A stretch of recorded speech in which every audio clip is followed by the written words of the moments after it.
Well, it is 42 degrees today.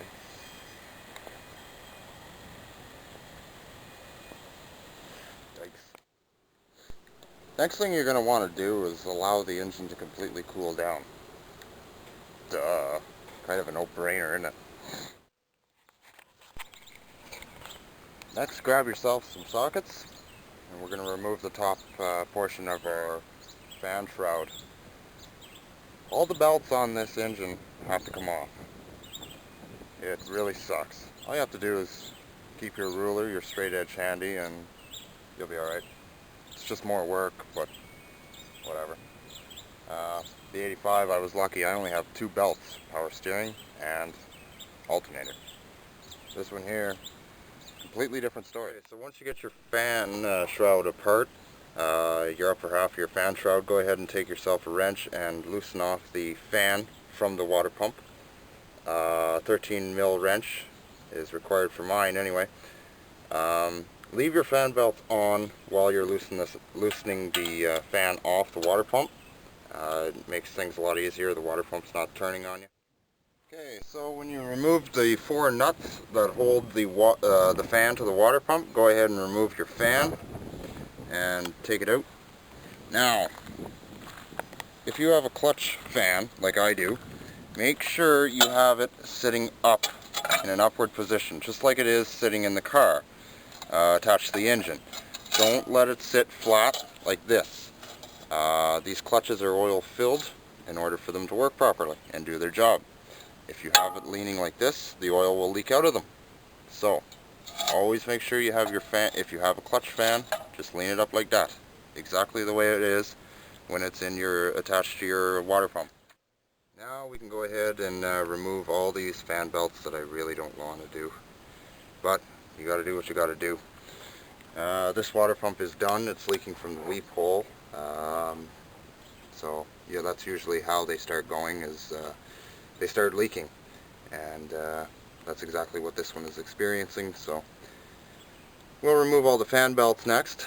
Loosen up our air conditioner compressor, our power steering pump, and our alternator. The air injection pump is seized. As of millions of other Caprices that are on the road, they're all seized. So it's for emissions. So nobody ever deals with it. So we'll go and get started with that.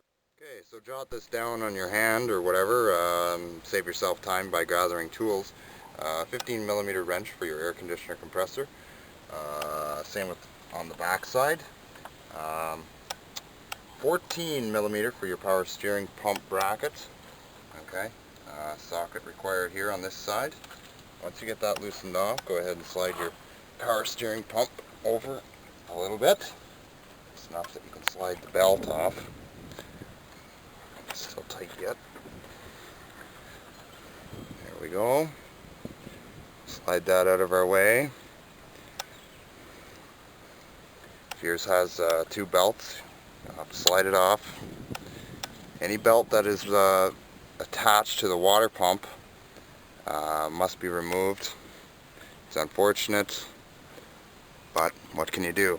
Actually, the power steering belt here is not running off the water pump. It just runs directly off the crankshaft pulley, so we're just going to leave that on, the harmonic damper or whatever. So we're just going to leave that on there. We'll go ahead and disconnect our alternator now. Now that you got all the belts removed, all the necessary belts, go ahead and inspect the belts themselves while you have them off. Nothing wrong with these.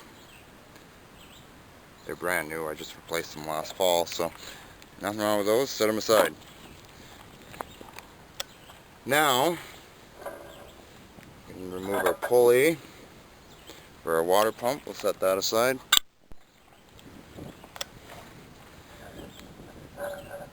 You can definitely tell the bearing is done. That's exactly what I was hearing while I was driving. This constant metallic grating sound.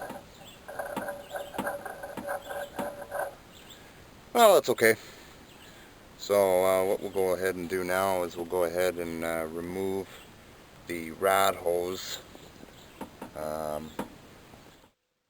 Alright, quite a few items had to be removed here. It's been a while since I actually did this. So your alternator, swing this out of the way. If you have a small pump, this here bracket, just try and hide it out of the way, because your third bolt on your water pump is directly right underneath it.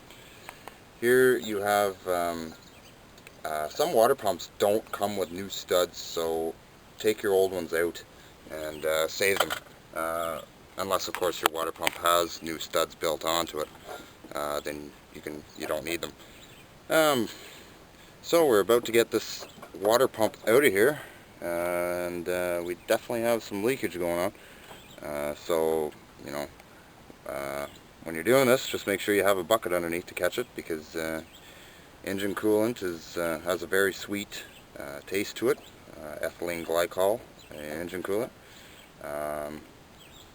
Cats and dogs will get attracted to it, and they will drink it because it tastes good. So, and they won't know what it's going to do to them. It'll cause blindness, and if they drink enough of it, they'll just die. So, always be safe about that when you're dealing with engine coolant, and get yourself a bucket or an oil pan and let it drain. Okay, this little fitting here is for your heater core. What you're going to want to do is take that off there and transfer it to your new pump. Your new pump won't have that. Don't forget your thread tape on that. Make sure you have it on in the right way, which I do. Awesome. Tighten her down, away you go. Don't forget to scrape off any leftover gasket. If you don't, you're going to have leaks. So make sure you get this off here. And try not to let any of the old stuff get in the hole. You don't want that stuff circulating through your engine. You're going to need 2 of these water pump to block gaskets. You need 2 of them. Alright, so the installation is basically the reverse of the removal, except don't forget your gaskets. Make sure you got your old gaskets cleaned off. There's no traces of the old gaskets still attached to the block, or if you're using a used water pump, make sure it's clean as well. This water pump is used. It has been, it's 1 year old, which explains the rust. They do rust like that. This was on an old Cutlass with a 305, and the water pump's only 1 year old. So I figured to myself, well, I might as well just swap it with a used one, and it'll do just fine. Like I say, it's only 1 year old, so it's got plenty of life in it. More than likely, the camshaft will blow before this water pump will. So anyway, make sure you got your alternator. Well, make sure you got your water pump torqued down to the specified torque for your vehicle. And then do your belts. My belts are already tight. I got the alternator belt tight. These ones I got to do next. Same with the power steering. So then put your fan shroud back on. You're golden. This job took an hour. Half hour to tear down, half hour to put back together.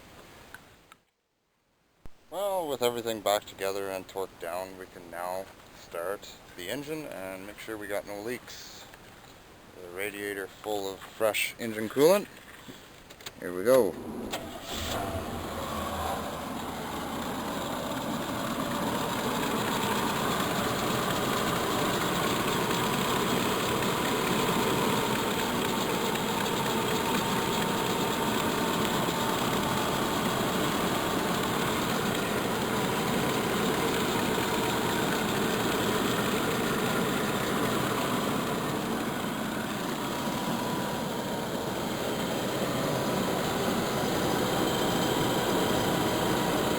More squealing.